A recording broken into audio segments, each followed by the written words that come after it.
On this week's episode, I'm talking to Chris Spann, the lead technical SEO over at Lumar, all about security and SEO and why security people should care about SEO and why us SEO people should care about security. Coming up on this week's episode of Search with Candour.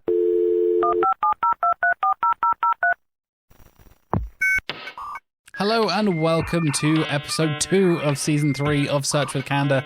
I think it's actually like episode 240 something or something like that if we count all the previous episodes. I am your host, Jack Chambers Ward, and we are back. That is right, we're carrying on season 3 with a fantastic guest, Chris Spann from Lumar, talking all about cyber security and why us SEO should care about it and why cybersecurity people should also care about SEO. So kind of coming at it from both sides. Chris has some experience in both and has a really interesting story about why he cares about both of those things and why you should be caring about it if you're working in security or SEO. So stay tuned for that fantastic conversation after a word from our sponsors. The first sponsor for this week's episode is Also Asked. You can go to alsoasked.com and check out this fantastic and unique intent research tool. As we probably already know, search intent is at the core of everything we do as SEOs. Even if you're not directly working in content, understanding what your users are trying to achieve through their searches is still pretty important. I think we can all agree. On top of this, Google has told us that it takes up to 9 searches for users to complete their goals. This can be a pretty hard picture to capture, to be honest, with traditional keyword research tools. So what if you could get hold of up-to-the-minute questions that users have asked that have been clustered by intent by Google themselves? Well, that's exactly what Also Asked actually does. Also Asked mines and organizes Google's People Also Asked data in real time, showing you the next most likely question your searchers are going to ask. Best of all, it's completely free. You don't even need to create an account to try out Also Asked. Of course, if you do find it useful, there are paid options as well. We have the free, we have the light, and we have the pro options in terms of accounts that you can subscribe to. At the touch of a button from these accounts, you can download not only the questions people are asking, but also the answers Google has selected, the website URLs, and the titles that are ranking for those answers as well. Also Asked has the world's only API for People Also Asked data, meaning you can combine this data you're pulling from whatever questions you're asking directly into tools. You can combine it with things like ChatGPT to really supercharge your content briefs and transform the way you write content at scale. Go to alsoasked.com and check out this fantastic intent research tool. Our next sponsor is Core Updates. That is the latest newsletter from the one and only Mark Williams-Cook. You may know Mark from his unsolicited SEO tips and his appearances on this very show. He started this podcast, in fact, and is going to be my co-host every single month on our monthly news recap episodes. But if you just want a bit more Mark, you want all of his unsolicited SEO tips, get them actually solicited directly to your inbox every single week. You get the latest episode of this podcast. You get all of the latest SEO news and articles that Mark has selected and thinks are the things you should be paying attention to. All of that delivered to your inbox every single Monday. So if you want to get, like I said, Mark's usual recaps and stuff, it is one of the best places to go for the latest SEO news and pretty much what you can expect from the best in the industry when it comes to the articles and news that is going on, any updates from Google and all that kind of stuff. Go to coreupdates.com and sign up today to get SEO news, brand new episodes of this very podcast, and Mark's SEO tips delivered straight to your inbox. Coreupdates.com is the place to go.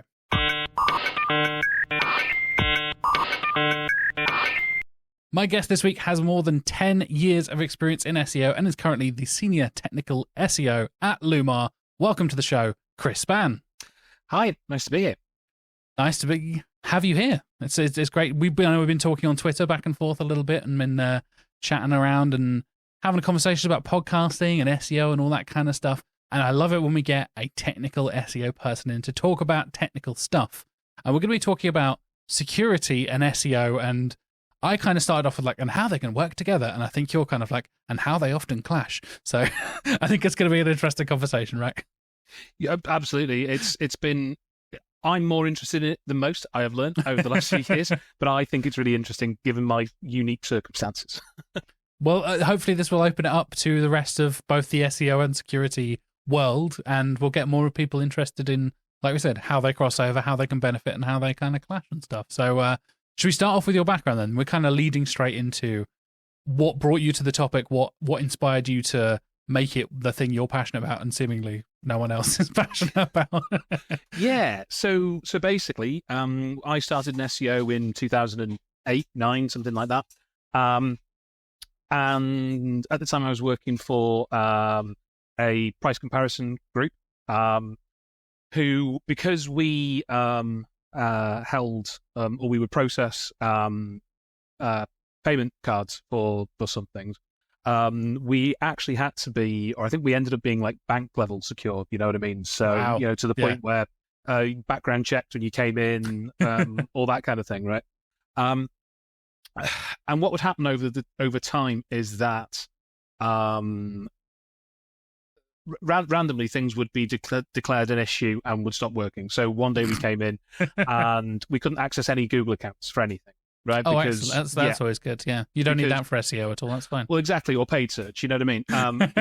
Because what had happened was someone somewhere had decided that they were blocking off all access to all webmail accounts, which I understand. But I think at the time, not so much. Like, I don't think you need one for webmaster tools. Though it's been a long time since I tried to do one without one. But I know there's certain paid stuff that you just couldn't log into. It just didn't work because of the domains they were blocking. And so this kind of led me on to just wondering why a lot of things. And the problem with a lot of security teams is the why is often difficult to get out of them, because especially if one of the things they're tasked with is like internal security, they don't want to tell you why, because you will then work out ways around it, or how they've done it, because you can then work out ways around it. Another instance being when I was in-house, we couldn't access Google Cache because it's technically a proxy, right? Yeah. So, and again, but no, because it's technically a proxy was never given to us. But what happened was, my best friend, we were each other's best men, etc., best man, etc., worked on that security team. So I had more of an in than the rest of the SEO team. Would you get like the conversations in the pub, and then you'd actually hear like the other side of the story of like, oh, you guys do that thing while we're doing this thing, right? Okay, that makes total sense. Yeah. And you get that foot in the door, the insight that other people don't get if you don't sit down and actually 100%. Have a conversation. Because obviously security teams and network teams by their nature are pretty cagey about telling anyone anything, right? So they don't want to share like lunch, let alone a password. Well, exactly. So that would be a whole thing. Excuse me. And then obviously at the time we were an SEO team that was trying to build a lot of links and do things like that. And when we didn't have the ability to, we didn't have any resource to like get, a microsite spun up or something like that, or a landing page with an interesting asset on it or whatever. So we would find ways around it, and we would quite often find ourselves at the on the wrong end of our network team. And so it's just always been a constant back and forth. And I say then with the conversations with my friend in the back of it just led me to always be interested in the two. And I've always had an interest myself in, well, what happens if I take this thing and try and do something that I'm not really supposed to do with it, or something that no one's considered trying. Learning by pushing the boundaries, right? And just testing the envelope and seeing what happens. Yeah, and modding things and hacking things and stuff like that, I'm awful for getting into something and then immediately going, okay, I've put it together now. Now what can I do with it? What can I take off and replace with something else that comes from some sketchy, Chinese website or something like that? So it's just always been a big interest of mine. And then as I've got more technical and learned more about how the web works, and especially now working for a large enterprise crawler, we need to know a bit more of this stuff as well. We need to know why things aren't working. So that's kind of how I've ended up where I am now. Yeah, I think that's a really interesting thing, because security does come up occasionally. Like I'm thinking of when we're using crawlers like Lumar, like Sitebulb, like Screaming Frog, whatever it is. Like you occasionally get those alerts that kind of probably should come under the security banner rather than an SEO thing. I don't know. We've had conversations with the team here at Candour of like, we should still probably tell the client about this, but this is kind of not our responsibility. Like, hey, by the way, half of your blog posts are something as simple that we talk about in SEO all the time, HTTP instead of HTTPS, right? Like a simple little browser-based thing like that. Or a whole other thing of like, hey, we found a bunch of like really not safe for work URLs somewhere that I don't think are part of your content, unless they are, and then cool, that's fine, whatever.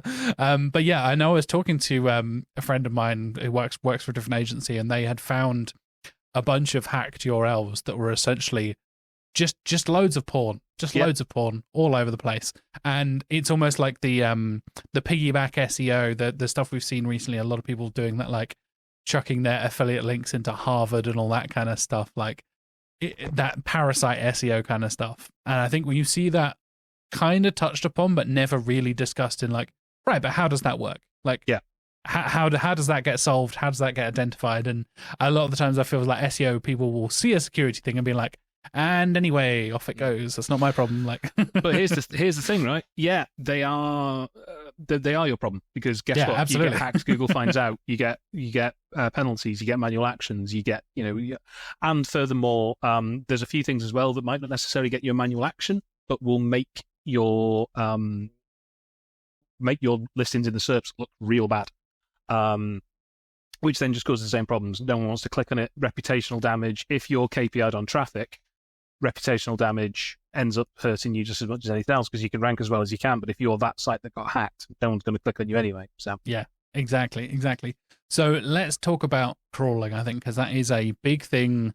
I think a lot of people, we're talking about crawling, we're talking about indexing a lot in 2024. I think a lot of people are kind of saying getting index is going to be harder than ever. There's more competition on the SERPs than ever, and there's something you just touched on there, is getting weird bits in the SERPs. I think is always interesting, but seeing weird things when you're crawling, and depending on what user agent you're using, and do you think there's a lot of value in there, and kind of like you said, pushing the boundaries of crawlers and testing different options out, and kind of seeing what each different crawler type picks up, even different user agents pick up and stuff like that?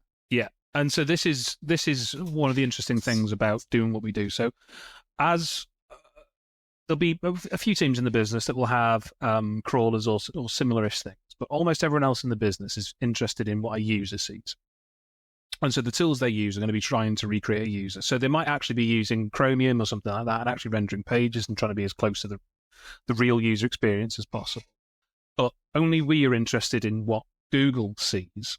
And what Google sees is the one that's really interesting to, how things look in the search in the SERPs, right? So the famous one, there was, I wrote a blog post about this. There's an old hack, and it still comes up every now and then, that used to be called the pharma hack, as in pharmacy, as in big pharma. And effectively what that'll do is, if you visit the affected website as a user, it'll look absolutely fine. If you switch your user agent to Googlebot, there will be thousands or millions of extra pages that are linked to, normally with links to just weird Chinese websites and Chinese casino sites and things like that. And this is all hidden, right? Because as a user, you're clicking around the site, you would never see it. But only we really particularly care about how Google sees the site. Only we really Google. Well, it normally happens one of two ways.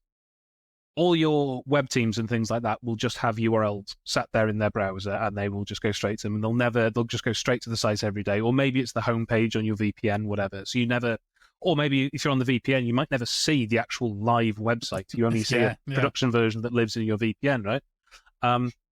So it's one of two people who find it. It's either, well, one of three, I guess. It's either paid search, organic, or someone like the CEO or something who is Googling the website they work for.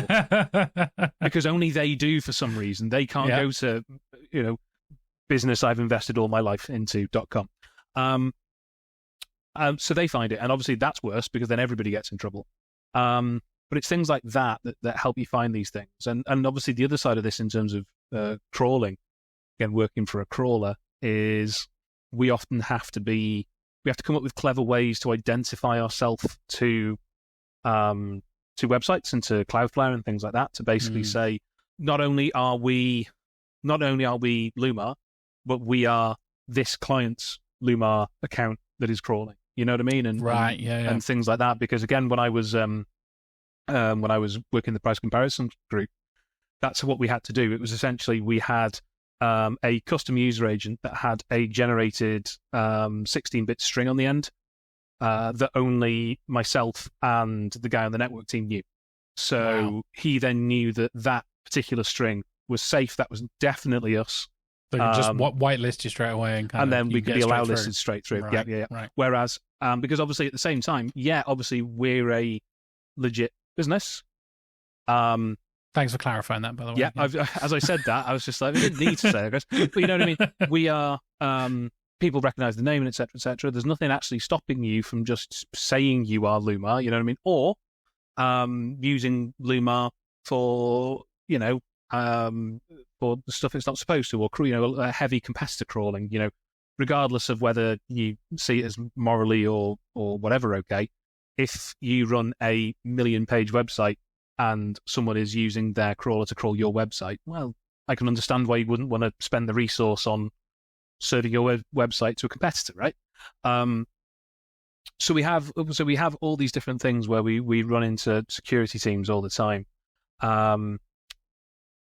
and I've kind of gone a little bit all over the place here. But yeah, basically what happens is that this is kind of the first level, right? So again, because I do a lot of onboardings with clients, and we'll run the crawler and they'll come back and say, hey, we got 100 URLs worked, and then we just got all these weird errors. And then what you start doing is looking at that and going, right, that's Cloudflare telling us to go away. But what you can do is, what we do is we extract what's called the Ray ID from a Cloudflare error page, which is like the unique. That is the transaction that created that specific page. So then what they can do, you can provide those to network teams. The network teams then can start working out what rules have affected those, because sometimes it might not even be user agent. It might just be any user agent that makes more than X requests in Y time. Yeah, I've encountered that with a client before. They were a pretty small site, and for whatever reason had been set up with that. If it starts requesting, it was over a certain percentage of the total pages. So like as the site grew, I think when we first onboarded them, they were like 300 products or something like that. By the time, a couple of years later, it was closer to 2,000-3,000 products. So they'd really expanded their range and broadened out to working in Europe and all this kind of stuff.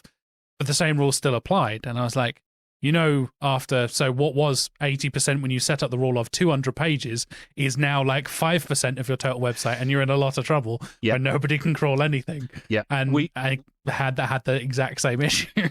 I saw a similar thing with a client who, I can't remember the specifics of it now, but they had inadvertently created some sort of infinite pagination or... Oh, that's always fun. Or something anyway, or it was infinite parameterized links back to the homepage. Ooh, nice. So infinite duplications of the homepage. Kind of Yeah. And obviously we were crawling these, but then for whatever reason, one of the JavaScript libraries they were using was hot linked, so as in not on any of their own kit. So what was happening was eventually that wherever was hosting that JavaScript was giving up and going, nah, you've asked for this JavaScript about 500 times in the last half an hour now. I'm not giving it to you anymore. That broke the render. Because it was fascinating, because you could see when we ordered the failures by time that there was nothing, and then a spike, and then it just went whoop like that. And that spike was the initial thing, and then it just went, nothing's working now. So I get so carried away on these things. I could talk about weird ephemera of crawling websites for hours. That's why we're here, Chris. That's why we're here. To talk about weird ephemera. If Search for Candour is anything, it's talking about weird ephemera around SEO. I think there's a big part of like looking into Search Console and finding a lot of this stuff as well. Like it's something I've definitely been talking about with clients and coming around to the whole crawled not indexed issue and all that kind of stuff. And it kind of points out like, oh, this is a you issue, this is a website issue, this is a Google issue, leave this with us, we'll sort it out kind of thing. I guess a similar kind of rule applies for when we're thinking about it from a security perspective as well. Like I mentioned, we mentioned user agents, we mentioned crawlers and all that kind of stuff. Working out like what is good for SEO and what needs to be done, and then what you should actually be blocking. Where would you typically kind of like have that conversation and draw the line? Say you're onboarding a new client, where's the kind of best place to start for working out what is and what isn't good for Google and for SEOs? Yeah. So obviously, by default, obey your robots.txt. Most tools at least give you the option to. it is always of interest to not to every so often crawl without obeying robots.txt, because see what happens. Guess what? Bad guys don't like rules. So it's always worth doing that. Also, but then in terms of robots.txt, if you've got some super secret folder on your site, don't put that in your robots.txt, because that's because by definition, a robots.txt is a big list of things that you don't really want people to see, and that can vary, from stuff you really don't want people to see just down to it's just not really of use to any, Yeah. So yeah, don't put / super secret test projects / in your robots.txt or something. And unless you're doing it for a laugh. Unless you're doing it, yeah. Few things make nerdy technical SEOs laugh more than jokes in robots.txt. Well, I was about to say, I imagine if you go to, mind you, I was going to say, I'm sure you'd find something if you went to Oliver Mason's, but I imagine if you went to Oliver Mason's, if you went to Oliver Mason's, you will find another website, as far as I remember. You do, yeah. We have an Easter egg in the Candour one, so if you go to the withcandour.co.uk, there is a blocked, I think it's sofa or couch, and then if you go to that, it's a picture of Snoop, the dog who hangs out in the office, so because he's not allowed on the couch, he's blocked from the couch. It's like, aha, that's a classic Mark Williams cook right there. I've seen a few as well where it's just like / all robots block kill everyone now or something. Yeah, exactly. Yeah. But no, the Search Console thing is really interesting, and it's a thing that I love talking about, because it's a thing that people don't realize. And this is, again, the great thing about having a friend in the network team was that it went both ways, because he knew the sort of things that we could do. Because we forget that especially crawlers, even, I don't want to say even Screaming Frog, but you know what I mean? Like, Screaming Frog is a really powerful tool for, sites up to 10,000. Well, it depends how good your PC is, right? But, up to a few thousand pages. Screaming Frog's amazing. And we have a really unique set of tools as SEOs, because we've got Google Analytics that most other people don't care about. We've got Search Console that nobody else actually cares about.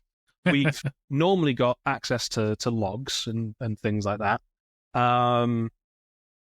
And we've got, we look at the SERPs, which, say, most other people aren't interested in particularly. We track what's going on in those, and we pay attention to the titles and the descriptions and things like that. So we've got this really bizarre tool set, and so much of it bleeds over between the two. Excuse me. Just going back to the block thing. We had a client a while ago, and we were looking into some issues with them, and they had a lot of quite thin content, and it was all UGC, but it wasn't all great quality. And they felt like they weren't being crawled enough. And they gave us some logs, which I started looking into. And then there was one day or 1 hour, I think, in this 30-day period or whatever, where it was like, and we're talking literally sort of 10s to 20s of requests. And then there was one day where it was like 1,000 or something like that. And straight away you go, well, and this is the thing that I think is SEO. So this is what you talked about before when you're saying, well, that's not really my job. Maybe it's just my brain that goes, this is a rabbit hole.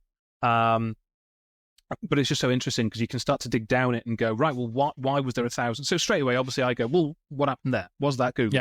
Yeah. Immediately, I'm like, right, well, that's not coming from any of the IPs that Googlebot lists. So pretty sure it's not Googlebot. But again, only an SEO would know, like a network guy may well look at that and go, Googlebot UA, move on. But I recognize what probably is or probably isn't the Googlebot IP, and then start to drill down. And then basically what I found was it was hitting, so it was a WordPress site, or it was a site with a WordPress section, and it was hitting endpoints that with no, what am I trying to say? Basically, it was hitting URLs that if the site was using certain plugins that had attack vectors within them, it would then be able to execute. Basically, there was a certain PHP plugin that you could fire you could just fire a request at it, and it would just execute whatever the request was. Didn't matter what it was. So basically, someone somewhere was pretending to be Googlebot and firing a few thousand, basically trying to hack the site. Right. Yeah. As SEOs, we noticed that because I was looking at a crawling issue over here. You know what I mean? And so we will be able to raise that with them and have them go, okay, cool, right, we can actually start doing something to fix this. And then in Search Console, we see all kinds of things. I mean, number one, and you can do this obviously in your ranking software as well, but actually, obviously with your ranking software, you go, right, because you're paying per keyword at that point, right, quite often, or, per whatever. So you want your target keywords in there and you want all that stuff. You actually might not be aware of some of the things that you are ranking for. Again, we had another client ages ago now, who wanted to kind of prove out to leadership that, again, UGC, but they wanted to prove out to leadership that they had a big problem with content that they didn't want there, for being NSFW in various different ways. And they asked us to go and just kind of put some information together to demonstrate the size of the issue. And I guess actually this isn't, well, I suppose it is security. Effectively what we found is, so again, I went off and thought, well, I know I'm going to find some porn because, it's the internet, right? That's where it lives. It's hard to not find it. Well, sometimes. Exactly, yeah. I thought, maybe I'd find some, links to torrents or, whatever. But we found, in the end, I put together kind of a zip file was just like, here are some URLs that I'm not clicking on.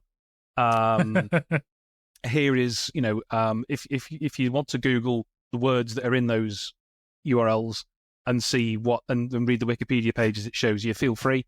Maybe not on a work computer. But... well, maybe not on a computer that that you aren't going to throw in the sea afterwards. You know what I mean? Like, it was real bleak, and yeah, we're again just using SEO stuff, like looking in Search Console and going, no, these pages have got clicks next to them, right? Mm. At the very worst, again, this is reputational nightmare waiting to happen. So you need to get in and you need to start looking at these things. And it's just, again, it's from being an SEO. And this is, more than anything, that was a reputational thing. Because, again, it wasn't strictly security, I suppose, because these people were logged in users putting that stuff there. They were using the site. They were using the site for its intended purpose, but putting in unintended content on there, I guess. So, yeah. I think log files are something we've touched on a couple of times on the show before, and I find so fascinating. I've only ever dipped my toe in once or twice, to be honest, when it comes to working with clients and that kind of thing. Do you think it's something you should be keeping an eye on regularly? Because obviously you've got the little kind of like crawl report thing in Search Console, but do you think it's actually worth kind of having that chat with the network team and being like, hey, can I get direct access to the log files and see what's going on here? Or should that be kind of a emergency only kind of situation? I mean, we're 23 minutes and 37 seconds in. It's time for the first It Depends. Hey, there we go. Everybody drink. But the setup of your business is gonna change that enormously. So if you are a smallish business, so the great thing about Search Console is it's just an unfiltered list of URLs, right? And that's the great thing about that crawl thing. It's just unfiltered lists of URLs. Sometimes it's confounding. Like, I'm sure you've got big clients where there's URLs in there that you don't understand how they're creating those URLs. We had in my old job an instance where we were getting loads of URLs in that crawl report. It was basically Google just finding the like a stub of a URL in some JavaScript. Right. Yeah. Well, I'm going to append that to the end of the domain and see what happens. Oh, it's broken. And then complaining to us about the fact that the link it made up didn't work. Great. Okay. Cool. Thanks. So we look at that stuff, and obviously you don't need log files for that. And then there is a sweet spot between the two, because once your site reaches a certain size, you've probably got a network team, you've probably got a Cloudflare or something like that that's sitting in front of it, and that's going to do a lot of the work for you, because that's what you pay Cloudflare for, right? Mm-hmm. As you set it up and you leave it, and then obviously you start to run into problems if you need an industrial crawler or something like that to run on the site. But Cloudflare lets Google through and it does the other things. But there definitely is a sweet spot in the middle where no one else is going to look at it, you know what I mean? Where the infrastructure guys is probably just the same guy who does front-end changes or whatever. And in that instance, if you can get hold of log files, because the other thing is as well, if your business is above a certain size, log files get increasingly difficult to get hold of. Yeah. Because again, you start running into, like, I think technically IPs are a bit iffy in terms of GDPR. Yes, yeah.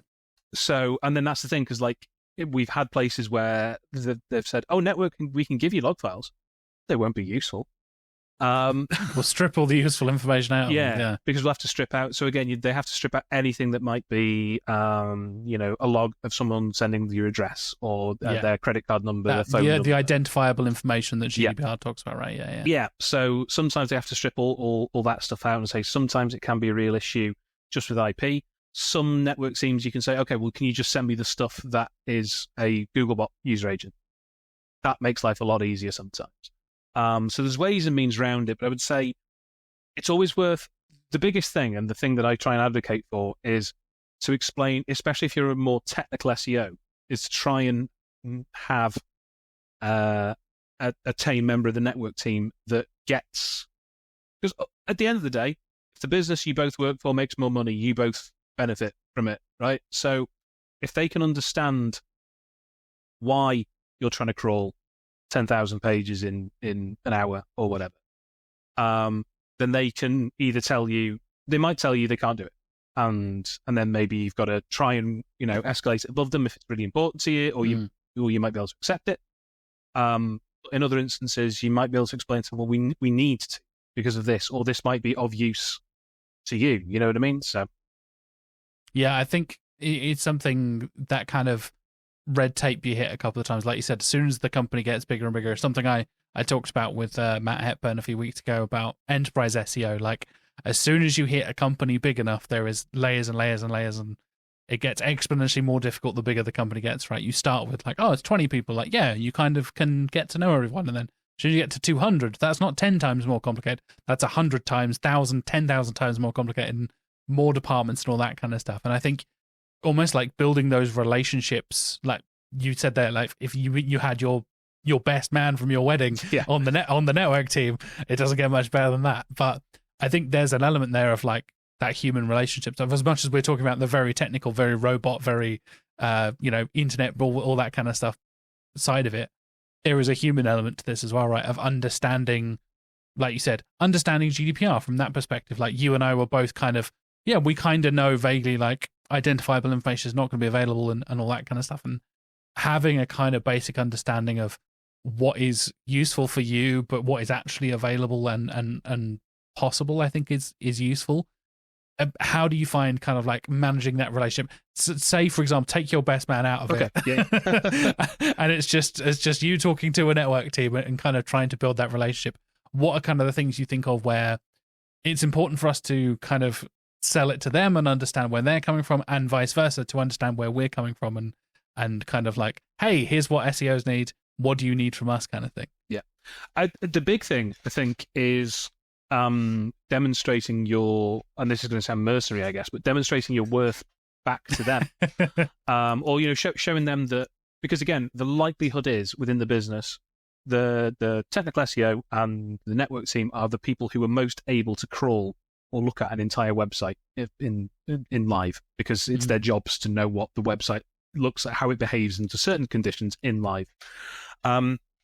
So again, highlighting things like HTTP page. I mean, maybe not if it's just a link and those links are being 301 or HSTS in, but things like if all of a sudden in that list of crawled domains in Search Console, there's a dev environment, then you can say to your network team, hey, have a look at that.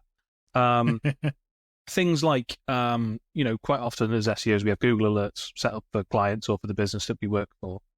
And they can pick up some fascinating things. So doing a /github.com search for the name of your business, because sometimes you will find one of two things. You'll either find a public script set up there that has you listed in some sort of, as part of some sort of attack, or some dev has dropped a bit of code into their public repo that's got shared keys in it or something like that, and all of a sudden they are now on the web, available to find. Ditto.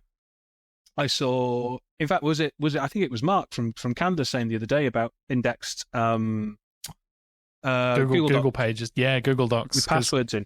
Yeah, because I know if you can open up, you can tick the like shareable and able to search button on Google Docs, right? And that gets indexed, and some people just have a passwords.doc and just all this kind of stuff. Yeah. Trello boards, similar thing. Right? Trello boards, absolutely. I think now by default are non-indexed, but it used to be the other way around, and some of them still are indexed. And again, not uncommon for people to leave passwords all over Trello, right? So as people who have alerts to these things or who know site operators and things like that, and some network teams, again, well-resourced network teams will have things in place to look at these, but some won't, or some will be your network team again will be one person who is like the DB guy, and he does all the back end stuff or all the infra stuff, and security is a small part of his job. So by being able to show them that, hey, we're looking at this stuff, hey, we care about this stuff, and that's the big thing, because for me, 15 years ago, SEO had a real cowboy. It's less so now, but especially in the business I was in, we had a real cowboy reputation, which we say we didn't help because we were. I think we're all content goblins and alligators and stuff now, aren't we? That's the evolution we've seen. But obviously we were. It was a classic example of just the business not working. But we were targeted on links and traffic and things like that. So we would do, and at the time, the targets that we had, we knew were next to impossible, but we got a bonus if we hit them, right? So it's a horrible situation because you knew the SEO was bad, and this business got a penalty, right? So because we knew what we were doing was bad, but that was the strategy, such as it was at the time. So by saying to the network team or your security team, no, I do care about this, and I do understand, past that one thing you make me do once a year where I click, don't open any phishing emails, don't, if I find a USB stick in the car park, don't put it in that stuff. If you go past that and you say things like, hey, I found a dev environment in the list of crawled subdomains, they'll care about that. Potentially, you know what I mean? Again, we had a business. I was looking at a load of weird, just odd subdomains that you were looking at it and kind of going, it looks like there's words in there, but I can't quite. And it turns out you're pointing at it's not even what I thought it was going to be. They are a non-UK business, and it turns out what I was looking at and going, that looks like it looks like words, but it's like I don't understand them. They were the names of the developers. Right. Each of them had their own public version of the site that it turns out was crawlable. So I have seen Dave.domain. I saw again there was a French guy who one of the developers and had written like dev like words related to developer stuff for various different testing sites. So there was like performance, he was like testing different speed analysis stuff, and like he would have a different dev site for each one, and all of the words were in French, and I was like, I mean, that kind of looks like the word performance, but I guess like it's speed, that's not spelled the same way, like what is that? And I was like frantically googling it, trying to work it out. I was like, oh, you've got like 4 or 5 different dev sites going on, different staging sites to test different elements and do all this. It was a big e-commerce site, and they had a bunch of stuff, and I had seen weird subdomains in Search Console, like what is going on here? And very similar experience where like I love the idea that everyone gets their own little site. You just get a Jack dot and a Chris dot, and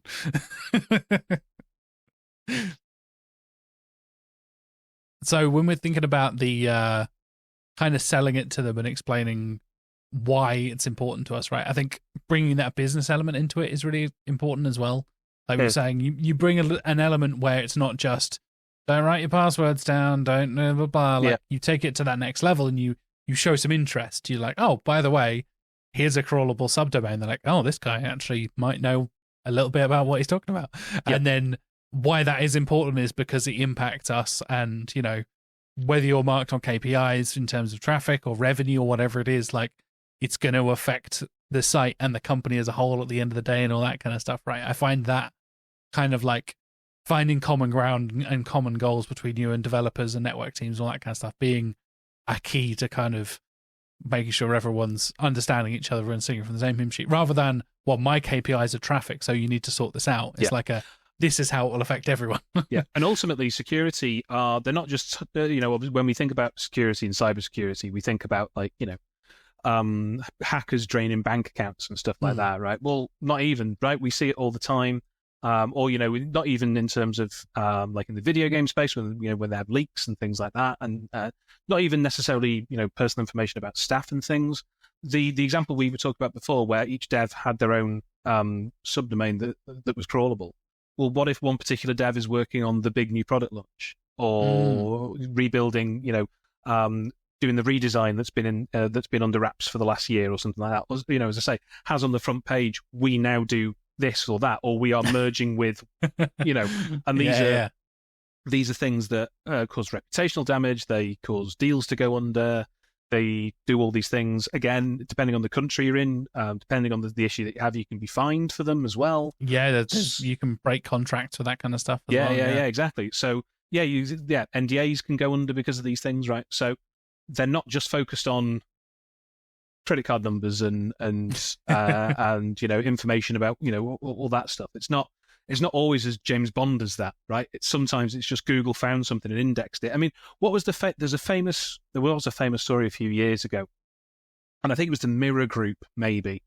And the way their URLs used to work is that the stories would have a UID in them, so like a 12 or 16 digit UID, and that was what their servers would use to generate the story. And then afterwards there would be some words, and those words were just there for SEO. So it would take, Claudia Winkleman reveals secrets of a fringe or whatever, and then the URL would be some numbers, and then Claudia Winkleman secrets fringe, and then they do that for SEO. And then people realised those words had no bearing on anything, and you could put anything you wanted in there. And then if you pointed enough links at them, it would rank. So there was a famous story where, I can't remember what the story was, but it was like some horrible puff piece that one of the papers had done, and a load of mischievous SEOs got that story to rank with something like "will print any old crap" or something like that. Like hanging off the that back does ring a bell. Yeah. It was a really long time ago, and every time I think about it, I can't find it because I would love to find it as an example of. The irony being, it's probably not indexed anymore. Well, yeah. But for a while, like it ranked first for like a load of pages. So there's that stuff as well, right? That's people messing around, and probably no one saw that outside of a few SEOs or whatever. But depending on what you do in that situation, people could get, again, defamatory language put into URLs, or especially if, God forbid, you're in that situation where you have something that's in your URLs affecting the code on the page, because then you can really start to, you know what I mean? So if someone could get in a position where they could get a certain parameter on the end of the URL that changes where it normally says "Hello Jack" to say "We hate competitors" or some political thing or whatever, right? And then that gets indexed. That's real bad. There's no customer data, and no one's getting their money stolen. But security care about these things. Yeah, I think it's something like you said, the James Bondification of it all. We always think of security as they're going to steal your identity and go and do a bank heist under the name of Jack Chambers Ward. And oh my God, they got a copy of my passport and all this kind of stuff. But it's not. It's a vast majority of that. Like, perfect example, you're talking about the recent leaks from what happened with Rockstar, what happened with Insomniac and the video game industry. Like, oh yeah, wow, we've got new footage of the new Insomniac game. I know listeners and viewers maybe not as nerdy as Chris and I, but I'm going to talk about Insomniac for a brief second because I don't get to talk about it very often. And it was like, oh, there's leaked footage of the new Wolverine game that they're working on. It's like, okay. And there was a whole discussion in the gaming community of do we cover this as news now? Is this a thing? How does that? And you're saying reputational damage. Thankfully, the majority, the sane people in the industry were very supportive and be like, we're so sorry to hear. Also, as you said earlier, there was personal information that was leaked in that instance. But that changes I think it had their next 7, 8, 10 years planned out in a roadmap and all that kind of stuff. When you get that kind of stuff for your business, as you were saying, oh, here's the new product launch, here's our merger, here's this, here's whatever. You would hope that Business Insider or whatever your industry equivalent of that is covering, oh, it turns out this, I don't know, podcasting company is going to be merging with this podcasting company, and oh, they covered it on podcastnews.com or whatever. that can be a pretty big deal to, as we mentioned, the CEO and people like that earlier who usually don't care about security even slightly. And this is it, right? So the example again, talking of roadmaps, Microsoft or Xbox's roadmap, and I think it was out of date when it got leaked, but that got leaked 6 months ago, a year ago, something like that. And again, obviously, their main competitor is Sony, and if Sony were to be seen to do anything off the back of that, it would look real bad for Sony, right? But if you're in, I don't know, if you make car parts and somebody gets hold of your next 6 months, that's way different. You know what I mean? That's far more, you're not celebrity businesses at that point. You know what I mean? No one's ever going to know if someone, well, that's it, right? Someone might not ever know that your competitors have got hold of X or Y. And they can do. Not every industry has an entire news sub industry around it, right? Like... or let's be honest, some industries they don't care. Also that. Yeah, definitely. I think it's an interesting thing where you think about the security of data on your site compared to the security of like the users actually browsing around and finding stuff, and what shows up on the SERPs can be so different to what actually people are seeing when it comes to the site. I think you used the example earlier of like talking about how stuff in the URL can change what happens on the page. And we had a thing where, going back to crawling as well and kind of tying those two things together, we had relative URLs as categorization on an e-commerce site, and it just infinitely spun, category upon category. So it'd be category / whatever it is, / category / this, and just the subfolders would just build infinitely. And I was like, my crawler's been going for like 2 days. This site has like 500 pages. It should not be doing this kind of thing. And we looked at it and it was a tiny little thing. You mentioned like, oh, it's a little JavaScript link that Google just decided to chuck on the end of it. It's like, how many of these are actually indexed? Like, turns out hundreds and hundreds of them. Like, oh God. And this is it, right? It's quite often stupid, mundane. The best way to think about it is to talk about physical security for a second, I suppose, because that's a bit more easy for people to understand, right? I listened to a podcast called Darknet Diaries, which if you don't listen to it, is absolutely fantastic, all stuff in the security space. And they were talking about, I think there was a very famous, I think it was kind of done as an exercise more than anything, but a bunch of red teamers, which is what they call offensive security experts, basically, people who go out and try and sounds like the best job in the world, but they basically get to play spies for money against businesses, right? And they managed to, I can't remember the details, but basically they managed to get the information out by sending it via, was it a light on the fax machine or something? Oh, amazing. Yeah, and then basically just counting binary, basically, and getting the information out. That's insane, right? That is Jason Bourne stuff, right? With the video games, sorry to briefly tangent, the guy that did it through like a Fire Stick in a hotel room. He was under like house arrest essentially in a hotel room, and they took away his phone, they took away his laptop. They're like, cool, there's no way you can do this. But there's an Amazon Fire Stick in the back of the TV, and he used that to then hack that. It's like, you can do mad stuff with just a fax machine or a Fire Stick or whatever it is. Well, the best example on this podcast was an interview with a lady who did this offensive security thing, and she was like, do you know what the best tool in my toolbox is? I've got a big fake pregnancy belly that I wear, because who is going to shut the door on a pregnant woman? No one's going to. And as soon as you're in, again, it's the stupid thing. Put on a high-vis vest, and like you're in an office now, right, Jack? Yeah. I would notice if somebody was in my office in a high-vis vest, because I work from home.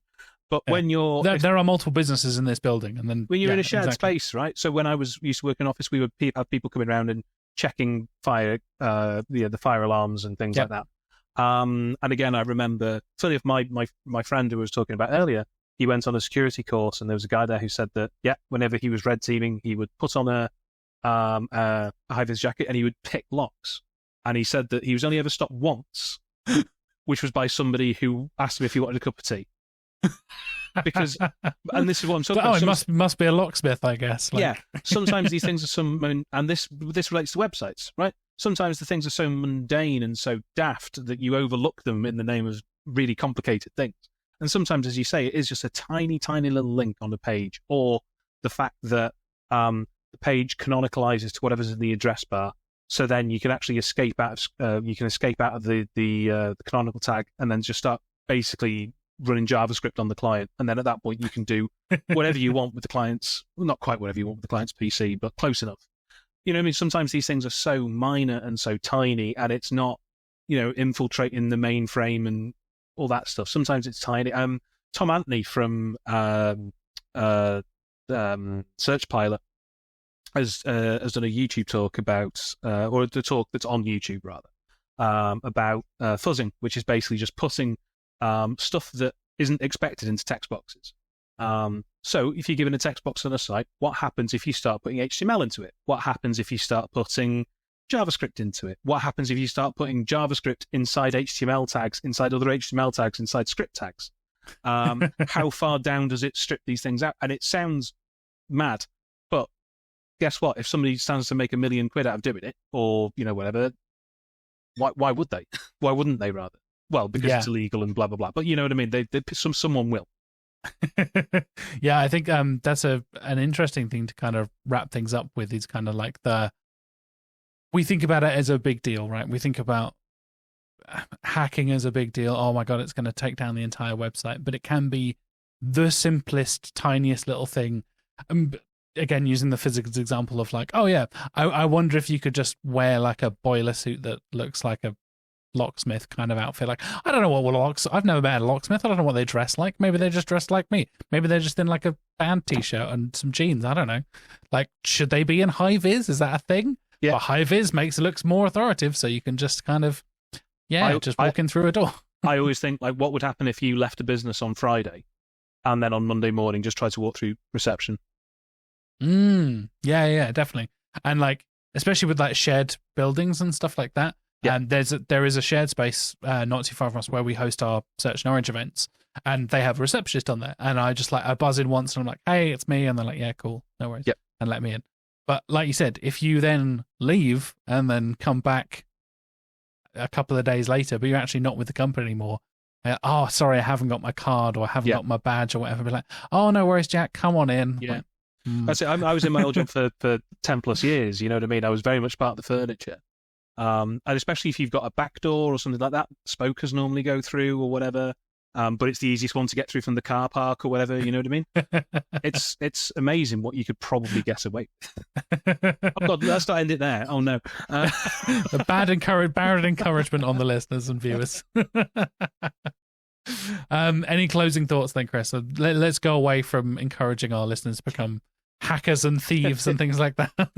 I'd say the big thing is make friends with your network team. So especially if you work for a big site, especially if you have needs to access the site in large scale outside of your local VPN, whatever. Quite often, if you are in a local VPN, they'll let anything happen. So Screaming Frog and things like that will be fine. But if you're trying to use a web-based or cloud-based crawler, you might start to struggle. So make friends with those teams. You don't have to be their best man. That's a bizarre amount of commitment I put into the bit. You really got into networking. It's taken me 20 years for this podcast. Make friends with them in the same way that having a front-end dev or developers who get SEO, they don't have to be really committed to it, but having someone on that team that can go, is that going to cause a problem with the SEO team? Is a huge thing, right? Sometimes security teams are a little bit more cagey about the stuff because it's their job, right? The head of security at my old business, I found out he lived in my village, and one day I was walking down the street that I knew he lived on, and I thought, I wonder which one's Dave's house. And then I was like, oh, it'll be that one with the gate that's 10 foot taller than everybody else's, the 4 security cameras, the no cold callers sign. That's Dave's house. That rings. Yeah. That sounds like a man who fears Gmail. But yeah, make friends with them. Ultimately, we're human beings who want an easy day, or our lives to be easy. We don't want to be arguing over the silly little websites we work on, right? So make friends with them. You're all there trying to do the same thing. So exactly. And where is the best place for people to follow you across the internet, whether that's social media, your own site, all that kind of stuff? Chris-spann.co.uk is not as updated as often as I would like, but I am going to try and do a bit more of that this year. Also on Twitter, I will not call it X. We refuse to call it X on the show. I'm glad you're joining there. Yeah. At 503 Blaze It. I mainly use it to complain about our government. But every so often I do tweet SEO stuff. So, here or there. And that's it. I mean, LinkedIn, if you want to see a slightly more professional picture of me, I guess. Awesome. Well, folks, the links for all that will be in the show description. If you go and look at the links down below, go and follow Chris and get some complaints about the government, SEO tweets, and everything in between. Thanks for joining me, Chris. It's been a pleasure. Thank you. And you.